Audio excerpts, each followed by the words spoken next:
Nicolai Cariño is a passionate educator, entrepreneur, and mother of two girls. She has been in the education sector for 13 years and has been exposed to both local and international communities in the Philippines, both as a student, teacher, and administrator. Nicolai graduated as a master in learning and teaching and recently went back to her hometown of Baguio and became the principal of a Filipino-Chinese school, leading 40 teachers and staff and 600 students. Nicolai, welcome to the show. Great to see you. Hi. Hi. Thank you. And yeah, thanks for having me, Lewis and Alan. Great to see you again. It's been a little bit of a while since we connected. How are you doing?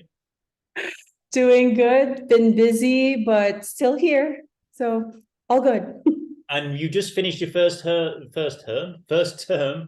as a head teacher, which I can imagine is as crazy as it sounds. Tell us a little bit about your experiences. How's it gone? Yes, it has been crazy. Everything's been, well, ups and downs, of course. So I entered as, this person outside of Baguio, because we have the locals, of course, in this school. And I came in, of course, we have older teachers, new teachers, all those things, new policies. So I think it was a struggle at first, mainly because it's something new. I think in all aspects, something new is definitely a struggle. But coming from a certain school and then going into or diving into this particular school has been more challenging because of, let's say, the culture, the policies, and just everyone's habits. So be it for students, for teachers. So, and of course the board members. So we have that. But overall, I think as months passed by, everything went well. I got to know the teachers, I got to know the students, still adjusting here and there. Of course, it hasn't been a year. But everything is, I think, according to plan so far. Well done. Good effort. The vibe and the culture, I imagine, in Baguio, up in the north of the Philippines, is very different to Manila. Tell us a little bit about that. I imagine that was a culture shock in itself, wasn't it? Well, for one, the weather. So it's cooler here in Baguio. And it's more relaxed. So I noticed that it's very relaxed here. Time is very slow, apparently. And then another thing would be the traffic. So way lesser traffic. You can just walk to and from everywhere. It's just 10 to 15 walk from, let's say, from my place to the town proper, which is the city proper. But yeah, so those are, I think, the only few changes or differences from Manila and Baguio. I think the quality is still there, like in terms of education.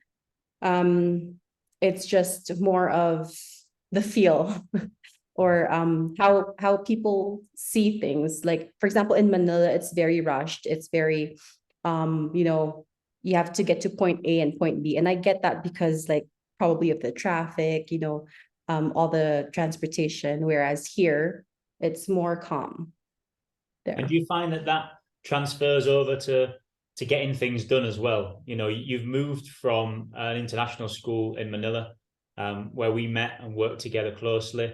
And then you've put your skills and all the resources you've learned there into leading a school in a very, very different context. Do you find that sort of cadence of a day-to-day basis and getting jobs done is a little bit different?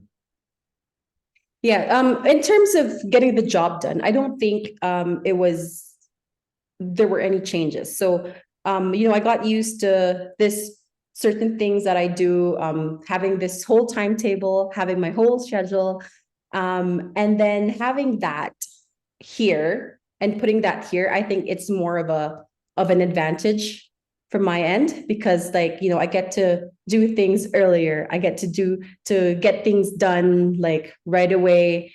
I even have extra time. But when it comes to the habit, I think what I've learned from my previous schools and then incorporating it here or using it here is definitely like a plus for what I'm doing now. So definitely move the right way. A move from Manila to Baguio is a bit easier to manage than a move from Baguio to Manila, by the sounds of it. I Today would say so. we talk about creative leadership, and obviously Alan and I know that this is a huge strength of yours from working with you at BSM, and the ways that you sort of navigated and reinvented a lot of the administrative and operational systems that we worked through in PE and sport, and in the wider ECA program as well, towards the end of your tenure there. Tell us a little bit about your creativity. I know you're an incredibly creative person. How does that support and help your leadership? For one, I would say it's a huge help because mainly right now I'm in this school who doesn't have like a lot of budget compared to where I came from, where we used to work. So I had to use that creativity to, build something out of it. I think one of the examples would be like getting speakers. Of course, we have friends from the education sector, from the different sectors that can help with the operations and the education side of things in school, right? So, talking to them, building that relationship, and requesting them to speak, and then for these speakers to giving it pro bono. That's one of the things that we were able to use in terms of the creativity, like, gathering these relationships. Another one would be, let's say, in sports. So, of course, this is like one of the majors that I use, or that I what do you call this? That I what we had in the previous school. So putting that here with no budget at all, with like no budget for a sports kit, no budget for like tournament fees and all those things, we had to get creative. We definitely had to get creative. So what I did was like do X deals, and then of course talk to the parents. I also talked to the board saying, that sports, it's not just playing. It's not just, it's not just a hobby. It is more of like building the discipline of the kids, building their character. With sports, these kids tend to focus on more things, not just sports, because of course they still need to focus on other extracurricular activities, their academics, So with that, an example of being creative in that one is, doing X deals. So with the board members, talking to the board members and asking them, they have businesses, right? They have their businesses, and in that Filipino-Chinese community, that they have like different businesses such as hotels, restaurants. So talking to them and explaining to them how this works, that it's not just a sport, and building that to them, and then eventually like we doing that X deal, saying we can even have your logo in our jerseys, stuff like that. So it's marketing for them, but then we get something out of it. So that's one of the things that we had to do for the sports. I'm presuming X deals means some sort of exchange deal. Is that right? I'm not quite millennial enough to know that that phrase right at the top of my head. Am I on the right lines, Nicolai? Yes, that's right. Basically, that X deal is more on so this company sponsoring our kids, and then on behalf of that, like we market it for them. So we wear our kit with their logos, and then that's when we join tournaments, and it's seen. So it's sort of it's like an advertisement for them. Yeah. So it takes me back. I think we've had previous guests that have talked about it. In education, we're always selling something. And it's clear there that it's more than just the classroom. It's more than the timetable. Yes. What you're talking about there is being a salesperson. And I know before you joined us at BSM, you had previous careers as well outside education. Tell us a bit about that really has influenced your sales and being able to be creative, because that's what it is, isn't it? We're all selling something. It is. Yeah. So just a background. I think so the reason why I went to these different sectors other than education was when I was teaching for about 1 to 5 years, I wanted to do something more. I wanted to know if there's more than just education. So I went to understand like startups. I went to understand the corporate world, and how I can use that learning in education. So I think that was like a plus with our situation now. So going to these companies or startups, I was able to understand marketing. I was able to understand, like what you said, the sales part of it. Yes, it's still part of education, but then you get to get more of it. You get to get more of just learning things, of just curricular or extracurricular activities. It's also like building that relationship. When you build that relationship, I mean, we get to do favors too. We get to learn each other's, let's say, businesses. We get to learn each other's strengths, and then from there, we build something out of it. It's not necessarily like asking for favors all the time, but it's more of like community building, the community building. With this one, with the previous example, which was like getting their logo in our jerseys. It was more of because it's within the Filipino-Chinese community. So I learned that it's a big community here in Baguio, right? And when you get to partner with them, you get to partner with the entire community too. So which is a huge help in terms of like connections, in terms of relationships. Because by then, like I found out that one of their friends from this community is an alumna. So then we get to build that one from there, and that's where like our resourcefulness and creativity comes. Wherein, okay, let's do this one. Because another part of that is getting when we get this alumni, we're still building that on that one. We don't have like this solid alumni department yet, but we want to build on that one because we want to eventually have our own like houses. So this school that I am with right now doesn't have or isn't really strong in extracurricular yet. But with all these ideas, resourcefulness that I've learned previously from our old school, from my previous experiences, not just as a teacher.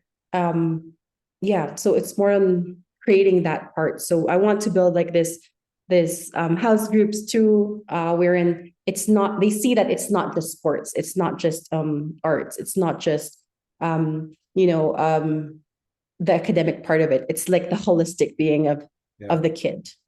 At the end of the day, I think we want our graduates to step outside and for them to be ready, not just academically, but for their whole being. Yeah, you've touched upon that word there, resourcefulness, and having lived in the Philippines for 8 years, I can honestly say that I'm blown away by the resourcefulness of the people and the general public, and incredible how so little in terms of materials can we then recycle, manufactured, and suddenly you've got homes made from basically nothing. And the way businesses are built from the ground up, and the little sari stores, incredible resourcefulness of the Filipino people, and I love that. And it comes back to, for me, where your family situation, Nicolai, I know your mum was a single mum growing up with 5 children. I reckon that's where you built a lot of your resourcefulness and creativity was probably there. Tell us a bit about how amazing your mum was. Oh my goodness. My mom is just, if not superwoman, then just she's the one. She is amazing. So she's also an educator. So that's for one. I think that's where I got into education. Tell you what, this may sound not really shallow, but when I was in high school, I used to help her check papers, and the sound of the check mark, when you check papers, that's what I liked it. So I like the checking part. I like reading. I like the, reading the essays of these kids and who are also like my batch or lower batch than I was. So, reading those and just, getting more ideas from them and the sound of the check mark, that's where it started. And then when I went to education, then of course I fell in love with it. But going back to my mom, I think she just did everything for us to. She didn't try hard. That's the thing. She didn't try very hard to be the best mom. It was just her making sure that she provided for us when it comes to education, when it comes to food, when it comes to shelter. We didn't have much then, but I think the fact that we saw how she was then, just pushing and taking jobs here and there. So again, she was an educator, but it wasn't just that. She volunteers to do the timetables of the teachers, and that's a lot. Doing it now, it's crazy. It's just, oh my gosh, I forgot this one, but then yeah. So it's amazing how I was able to see that. I was able to witness that. But yeah, so basically, she didn't try much to be the best mom, but because of that, I think she is. She she has 5 kids, who's all like doing well in work, for work right now, all graduated in good schools. So that's something. Yeah, and it sounds like what you're trying to build, just from the comments that you've made so far, really resonate with those Filipino values of sort of resourcefulness, resilience, community, and family. We know from our time in the Philippines, there's nothing more important in terms of support, physically support, emotionally support, financially, than looking after your family. How do you do that on a scale of 600 plus students? And I think it is 60 staff. You're in your first term. Obviously, this is going to be a journey, but there's obviously an intention to some of the things that you're thinking about and that you're doing so far. Tell us a little bit about the journey you want to go on and the foundations that you've laid. Okay, well, first of all, I came in again as someone who's like new to everything, right? And I bet because most of the teachers there are older than I am, right? So it was a bit intimidating at first, but then I had to always go back to my why. I had to go back to, why am I doing this? And then, I tell myself, my intentions are pure. My intentions are basically about, these kids' education, their whole journey in elementary and high school and stepping out of school and just leaving that legacy, right? But what I did to use creativity and resourcefulness and all this and starting this journey was that I honestly talked to the teachers one by one. So I have 40 staff, teachers and staff. I talked to them personally. Basically, I had coffee dates with them one-on-one. So I wanted to make sure that I got to know them personally and professionally.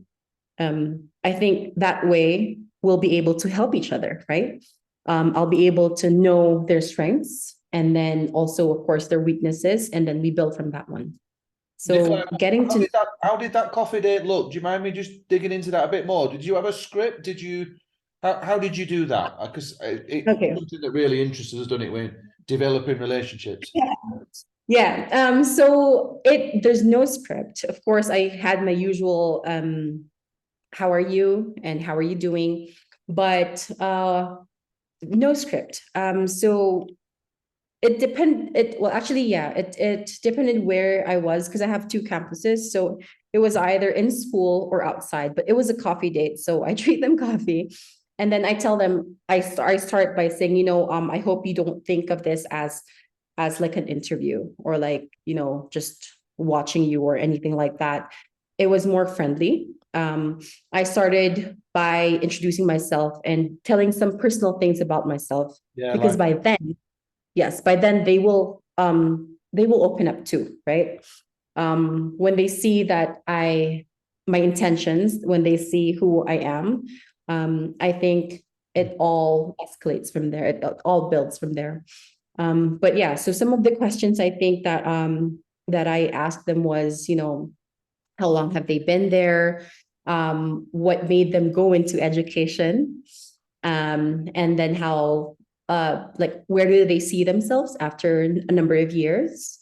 And then, of course, I also tapped into their families. So, do you have any kids? Do you have a partner? And then tell me more about your relationship with them, because that way I'll be able to sort of like look into their love language and like that. right? Because like I think my approach for them is more personal than anything, because I want to get to know them in a way that I'll be able to understand. I think one thing that I learned from my previous school and was also from you guys, wherein you got to know me, you got to know my family, and you got to know like how I work. So it was something that was important for me. It was something that made me realize, okay, this is not just about work. It's about our relationship. It was about the relationship of like how we are going to work as a team. So I got that from you guys. So yeah. Yeah, I'm glad there was a takeaway from the many conversations that we had. No, sincerely, that's really lovely, Nicolai. I'm wondering what was the response of those members of staff that you had those one-on-ones with? 40 members of staff to have a one-on-one with is a huge investment of time. We know to you that relationships are huge, and we could talk on every podcast the whole way through about relationships, couldn't we? But tell us a little bit about the response that you got from staff for doing that. Yeah, so the responses were different. So at first, of course, it was they weren't open at first. So it took a while. It wasn't just one coffee date. I have another like a few more coffee dates with them. It's not exactly like I buy them coffee, not necessarily like that, but because that would mean I'll be broke. Let's just clarify. We're sharing the coffee buying duty. No. So, also like checking in with them. But their initial responses were from my take, it was something new to them. It's something that that they weren't doing before, like checking in, all that. So they weren't used to having their boss, spending some time with them, finding out about them as a person and what made them tick. They were just an employee with no real access to the management. Is that right? I wouldn't say it as that, but from my take, because of their reaction, because of like how they responded, that's what I observed from them. That's but You're allowed to say Alan's been a bit harsh with his Alan's been a bit harsh with his incredibly leading question. No, but some were actually open to it. Some were like very excited to share a thing or two. Some were very excited to get to know me too, and that was really nice. That was encouraging. And of course, like being new, I needed that. I sort of like realized, okay, so I'm in the right path. I think what I'm doing is something good, is something that may help our community, our relationships. So yeah. What do you think the impact of that has been then, Nicolai, from doing that? Is it been a positive? Is there anything come from that then has led on you thought, oh, that's because of a result of me getting to know them? I think it's positive. Positive because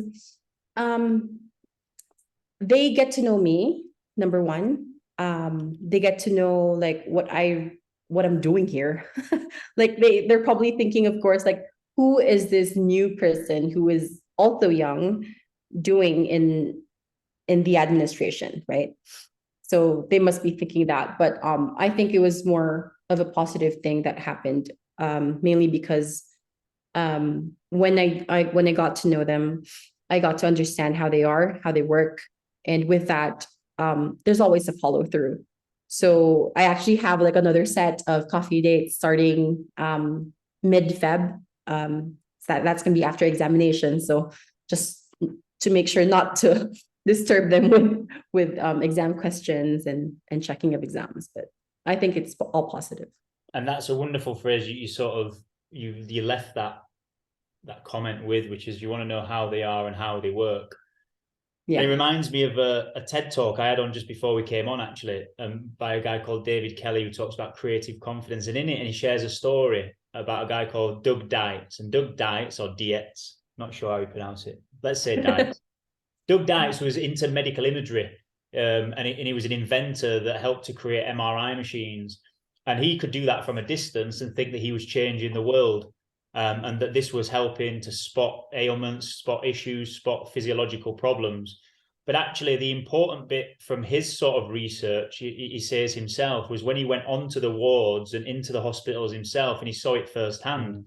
So when he went into the hospitals, he found out that 80% of children in this particular hospital in the States were having to have sedation to go into an MRI machine because they found it really traumatic. And despite all the advances he's made and all the sort of impact he'd made on the medical community through helping to invent the MRI machine, he was devastated, wasn't he? And he talks about how knowing that he was in on the ground floor and looking at that made him completely reimagine what it is that he needs to work on. So rather than working on the specifics of the machine, he actually stepped back and spoke to a lot of pediatricians and a lot of children. And he created a sort of immersive experience around MRIs. He created a pirate ship. So the MRI machine was decorated. It was a game about trying to keep as still as you could so the pirates didn't see you. He trained the nurses that were on the MRI machine, that were trained by teachers, to create that hook and create that opportunity for kids to actually immerse themselves in this experience and really enjoy it. And it just made me think there, the impact of that, by the way, was that the sedation rate went down to as low as 10% of children, 1 in 10 rather than 8 out of 10, which is an incredible sort of feat. But he would have never known that had he not taken the time to go down at the sort of working level and better understand something that he thought was just sort of working, whether it was or not. And I wonder, with your last comment there about you want to know who they are and how they work, where has the impact been for you so far in your first term? What have you learned from those conversations that's allowed you to change how you lead? Right. Okay. I actually have a perfect example for that because this happened recently. Recent as in just yesterday. So let's take one teacher, for example, so that we have concrete examples here.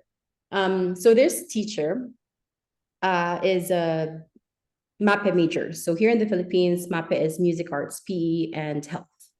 So MAPE major, but specifically more on the physical education part of it. So I found out that knowing him personally and getting to know him on a deeper level, on a more personal level, personal and professionally, that he was an athlete, full scholar from high school until the university. So I got to know that, and apparently this teacher, when he mentioned it to me, he was having this family issues, of course. So parents separated, all that. And then sports is the one that sort of saved him. So I think with that, getting to know that aspect of him, I started to build on him in terms of his volunteer to coaching, his volunteer to organizing events. So there was a situation here in school wherein we had a secretary for the first time. And then, but then the secretary had to leave for personal matters, so family matters. So there was an open slot. Now, getting to know this teacher and like the possible potential of this teacher, I requested to the board, of course, if we can move him to be, an extracurricular coordinator, not just for sports but for, anything extracurricular, like clubs, be it arts, be it math sci clubs, we have that music club and all that. But of course, knowing that his forte is more in sports, we built on that one. So there were a few questions here and there, but eventually I was able to convince the board of this position. So he's currently our extracurriculars coordinator, and he just bloomed in a span of 1 month. We were able to create a baseball team. This is the first in this school. And the baseball team, after a month of training, they won. I mean, second runner up, but still they won. The exposure for the kid was there. Love that. But again, third. Yeah. I mean, it's there, right? The exposure, the feeling, all that. And now, I mentioned earlier that this happened just yesterday. Actually, the kids are in Sagada right now, Sagada Mountain Province, and that's also first also for this school. Sagada Mountain Province, I'm not sure if you're familiar with them, but with the hanging coffins and everything, it's very cold there. But it's a really nice place here in the Philippines. But we got invited because we won. And yeah, so they were here. The kids slept here in school because their trip was 2 a.m. So I let them sleep in the classrooms. They left at 2 a.m.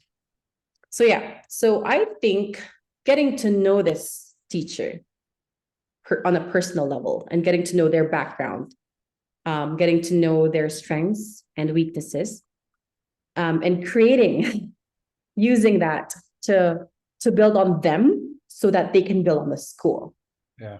So I think I'm more of that type of person who would invest in people, invest in our teachers, so that eventually, they will give back to the students. Because if I take care of the teachers and staff will take care of our students.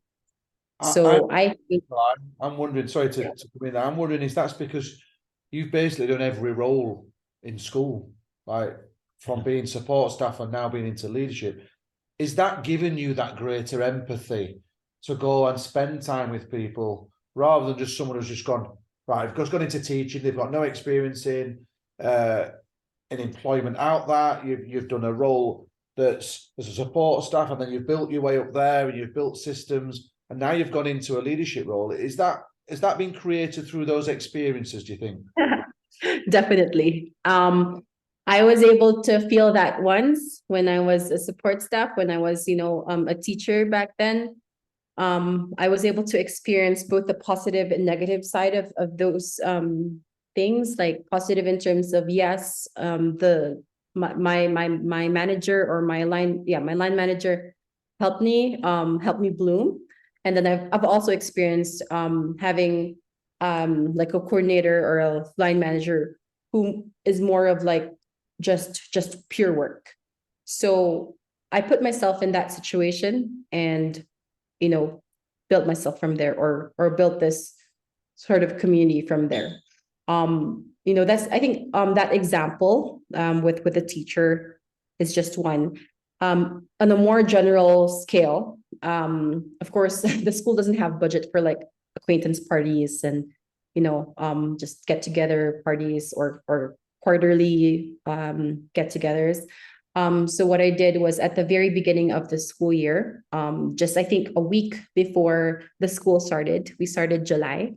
So a week before the school started, we had an acquaintance party, but knowing that we didn't have any budget, of course, we had to go back to our resourcefulness and creativity. And it was more of a potluck acquaintance party. So, bring your food. And it was, of course, yeah. So, Nicolai, just explain to us, just for the sake of painting a picture, what is a potluck acquaintance party? Oh, goodness. Oh, okay. All right. So potluck. Generation game Downton Abbey all at once. Okay, so potluck Christmas party is basically just if you're coming, just bring food. You bring food. So that's the Food to potluck share. side of it, yeah? Yes, that's the So side of bring your it. own food, got it. Yeah, bring your own food or something, food to share. So, yeah. That's the general side of sort of building that community using using creativity and resourcefulness, because we don't have a budget, right? We don't have anything.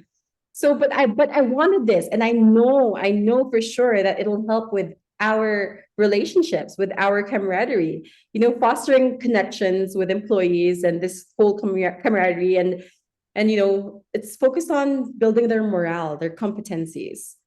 And yeah, so that's what I've been trying to do here. And you sort of get that. You're emotionally intelligent and you understand that connection, and that sort of ground level stuff is important. And probably just going back a step, Alan alluded to it earlier. You've done a lot of jobs in school. You talked earlier about marketing and networking experience. You've been an academic throughout most of your adulthood with doing your masters, etc. And you were a teacher within the Filipino system, and then you came to to Manila, to where we were working, and you did a number of administrative and operations jobs and ended up leading aspects of those before now you've gone into school leadership that sort of amalgamates both those things. Yes. We've mentioned it before on the podcast. There's a book called Range that David Epstein writes, and it talks in a really crude manner about there's people in organizations that are frogs and birds. The frogs are the people down on the floor amongst the grass, trying to work out what looks right, what doesn't, and making their way right at a ground level. And there are birds that see what's coming next, what the overview is, where the direction is, and what the dangers are approaching. How are you starting to find that balance between the two? Because undoubtedly you have that opportunity to use both, and you've got both in your experience. How are you finding that so far? Well, honestly, I'm just taking it a day at a time. No, because it was really fast with everything. Like, imagine we all met how many years ago? Now we're here. So I think one thing that I've learned through this journey is just to take things step at a time. And I was not like this before, and that. I like things like just organized ahead of time, a week before. Like, that when you gave me this deadline, I had to do it a week before. So you know me in that sense. But yeah, I'll just come into that, Nicolai. So how have you dealt with the unpredictable nature of compared to having all the ducks lined in a row, like we know that you like it? Because that's the difference, isn't it? We talk about this. We were walking the dogs yesterday, and we're saying how every hour and day is just so different. The tasks, you can go from having a conversation with a parent to then teaching a class to then dealing with a difficult situation. How do you deal with that unpredictableness? Unpredictability. Is unpredictableness a word? I reckon it is. I'm having it. Well, a quick answer would be I eat it out. My frustrations. No, I go back to what I'm doing here. I think that keeps me grounded. What am I doing here? Do I want this? Yes, I do. I've wanted this since I was in high school. I knew from the very beginning that I'll be in the education sector. So it all boils down to questioning, like talking to myself, talking to myself in that sense of just reflecting. How do you deal with that? Mindfulness.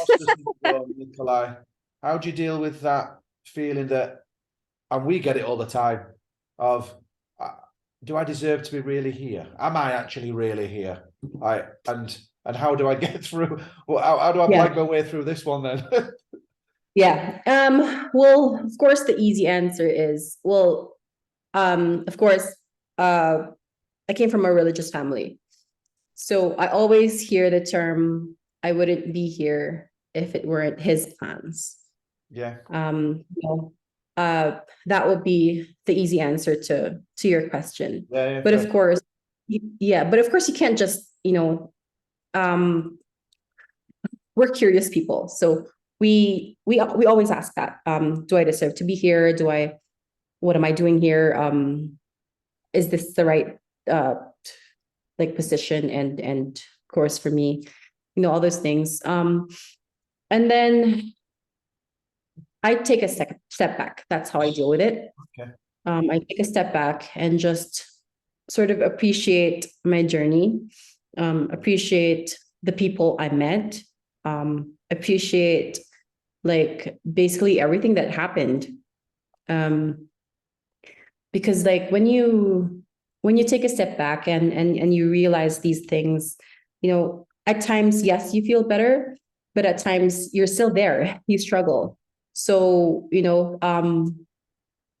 I put it aside, and then, tomorrow's maybe like another day. Tomorrow I might be feeling better. So yeah, it's more of like just also prioritizing myself. And on to be able prioritizing and on this idea of reflecting, just maybe sort of really crudely, how on earth do you find the time to do that? You're in a big school, you've got all these staff as your responsibility, you're brand new into this. Yes. It isn't something you've been doing for years and years. You've got a young daughter and an older daughter. You've got a husband at home. Yes. How do you manage your time and make sure that everybody's getting an equal slice of the pie? Yeah. So I just okay. So thing is like that feeling or that when you question yourself, it doesn't happen just at night, right? It happens like when you're working. It doesn't choose a time. So it can be first thing in the morning, it could be lunchtime, it could be like just whenever. So when I feel that during my when I have my set work or my workload in that specific day, honestly, I try to finish it. But if I can't, then I have to pause. I walk around the school, I see the kids, I see the students learning, enjoying, then I'm back. Another thing is like another thing that I do is I spend time with family. Of course, I spend time with family. I spend time with my friends. I keep in touch with, with my friends, and that helps. Having or also prioritizing yourself or having that small amount of time for yourself, I think is very important when it comes to dealing with all these things. Mainly because if you don't take care of yourself, then you're going to go insane. And if that happens, what's going to happen to the school? What's going to happen to my teachers? What's going to happen to my students? So yeah, the immediate thing that I do is I walk. I walk around the building if I feel it like midday. And then I see, I sort of like force myself to appreciate what's in front of me. Force myself to appreciate that, look, you're in a good place. You have your family, you have your friends, you have a good set of teachers. So yeah, and then you go there. It's interesting. It's quite topical. I don't know if you've seen the news. Jacinda Ardern from New Zealand, she's stepped down, hasn't she? You see the news today about that? No.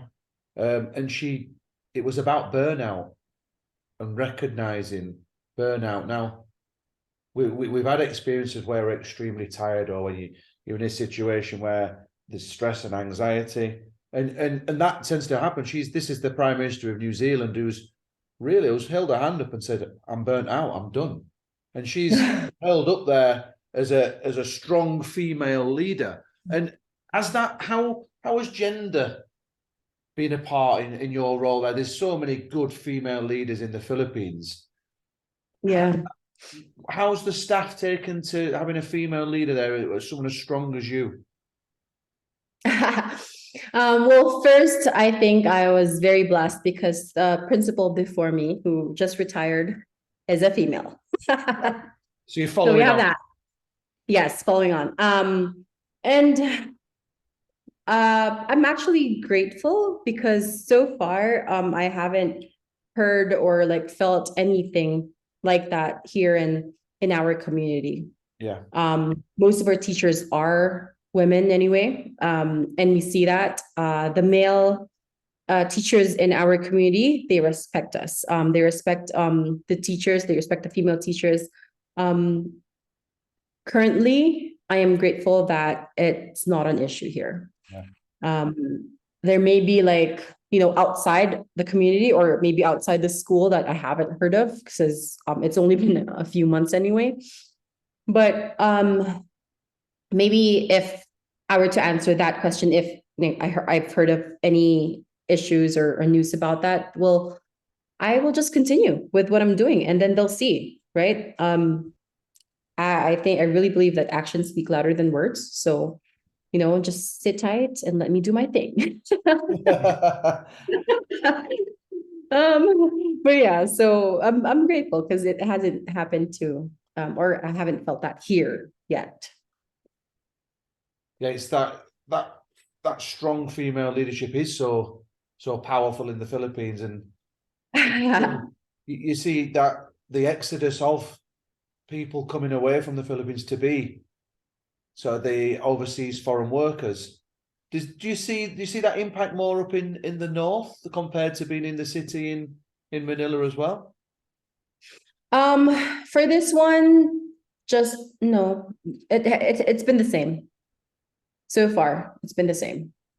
Yeah, I mean it's amazing to see how many Filipinos overseas, Nicolai, can you remember what's the number? A number? No, sorry. It must be millions, isn't it? Tens of millions. Tens of millions, and we see it here in Saudi Arabia how amazing, once again, Filipino community that we have here. What's really special about the Philippines and the Filipino people that maybe could just tell some of our audience that have never been there what's special about it?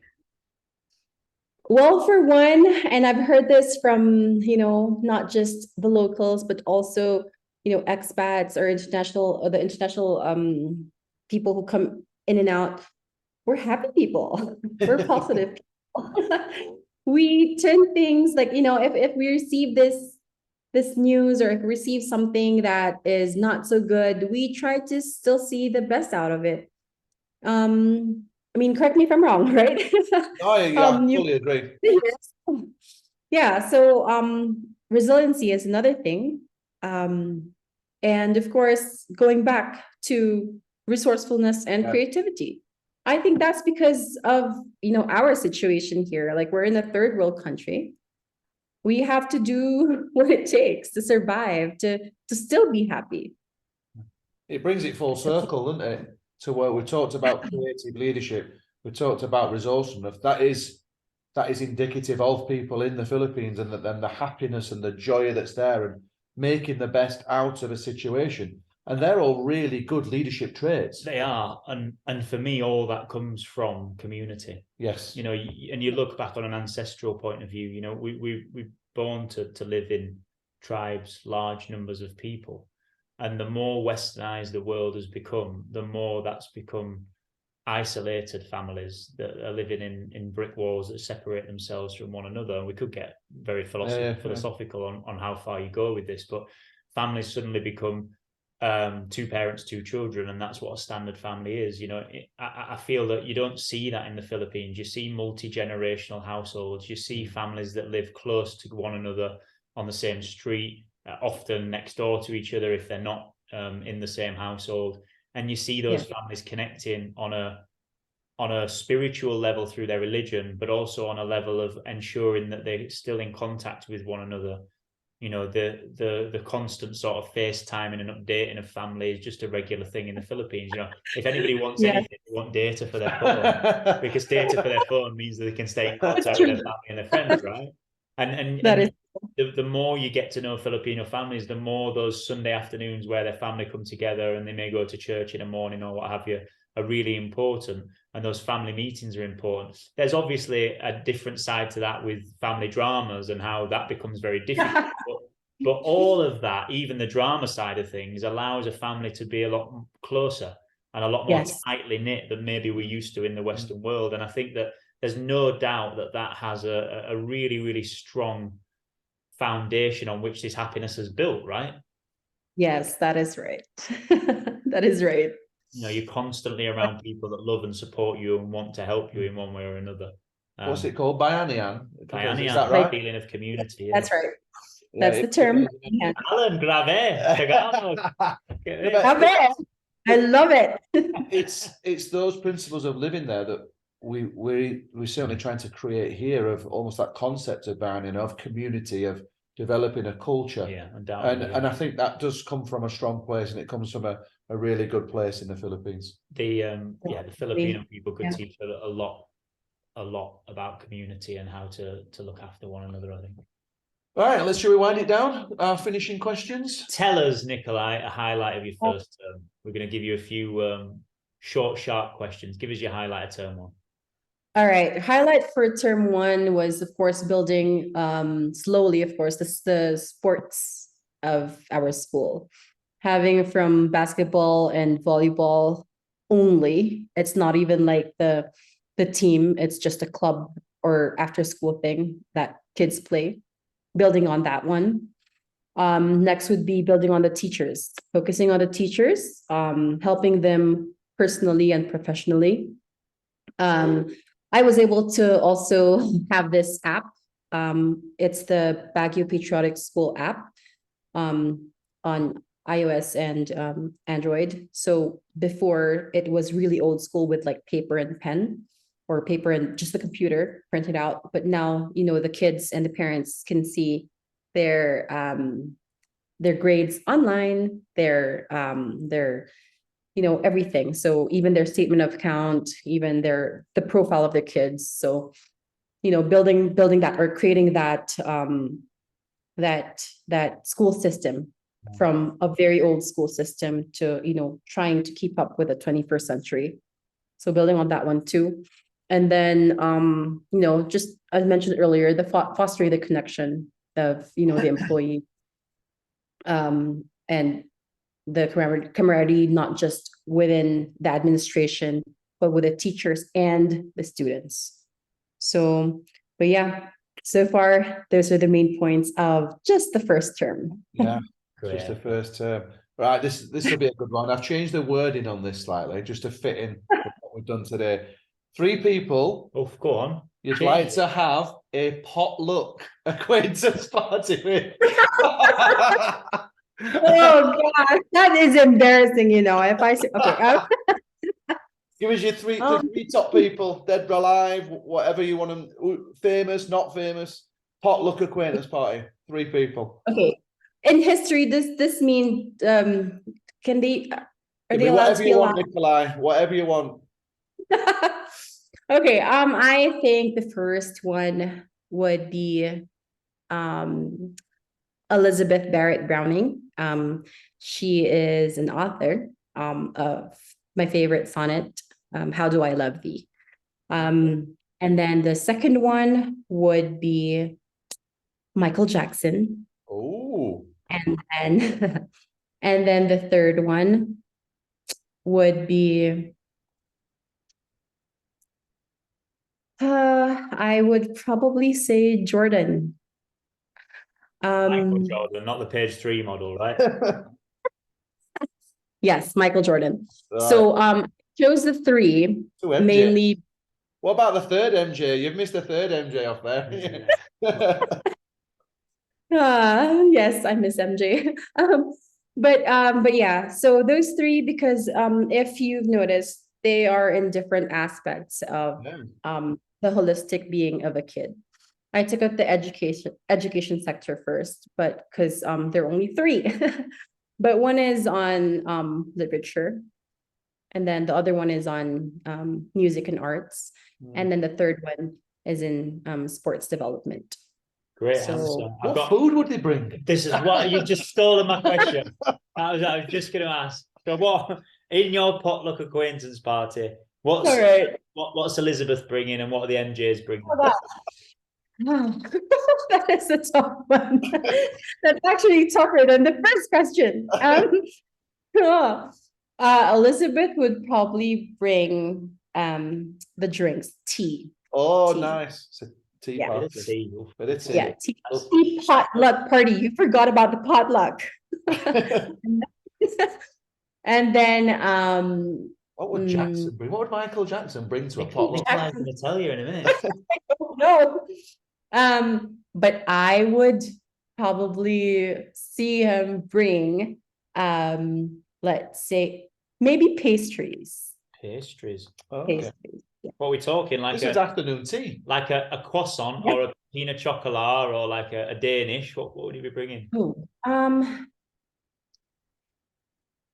Danish. Oh, controversial. What would Jordan bring then now? What's Michael Jordan bringing? Jordan would probably bring ice cream. I was thought you were going to say he's going to bring all the steaks and stuff, but completely down the line. So I'm picturing like a little patio, some bones kind of teacup. Yes. Elizabeth, Like rooftop, yeah, like rooftop type, and Michael Jackson's getting his Danishes out, and Michael Jordan scooping the ice cream. Oh, yes, what a party! yes, yes. Oh, Yep. Talking maybe like of course, talking about the holistic part of the child, not just education. Because although yes, definitely education is very important. It's one of the if not most important. At the end of the day, we have to make sure that when the students step out of your school, it's not just about grades, right? Of course, yeah. And that's been a theme that you've talked through a few times with Legacy about helping children when they graduate to be good people, not just in academia. Yeah. Tell us, Nicolai, what's the biggest support system that you have? Who do you rely on when things aren't so great? Or what do you rely on? Well, I rely on my family, of course. My husband, Kelly, of course. Having someone who supports what I do, supports everything that I want to achieve or just reach. Having that someone to catch you just in case you let's say feel different, or whenever you feel down, or whenever you feel just if you don't want to continue anymore, having a partner that supports you in that manner is very important. So I would say it's him. Cool. Super. It's been a good hour, Nicolai. It's been a long time. We've had a good chat. It's always great to speak to you and to hear your pearls of wisdom. Where can we find out more about you, Nicolai, and your school? So my school, the website of the school, which I created, by the way. That doesn't surprise me. So my school, so BaguioPatriotic.com. It's simple, but you'll get to see the main points there.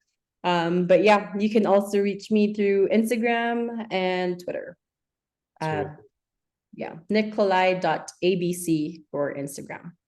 It's been a pleasure to chat to you and to catch up. Really, it was really great. How well you're doing. So congratulations on a first term. I imagine, I've just done a first term at a new school. Certainly not in a headship. And it's been an absolute whirlwind. So to do that as the person in charge deserves huge praise. So well done on finishing your first term. Yeah. I'm sure the school is going to go on to fantastic things with you in charge, and we'll keep in touch as we go, and we'll chat again next year, on the pod, and see how you're getting on. But I think so with that also, thank you, because I know you guys were with me previously, and I learned a lot from you guys. I think that's what you forgot to mention too, that you were great to me, so thank you for that. A huge part of how I manage my team is because of how you managed me, and that was really important, so thank you for that. That's very kind of you. Thanks, Nick. You take care, and we'll speak to you again soon. See ya. Cheers. Oops.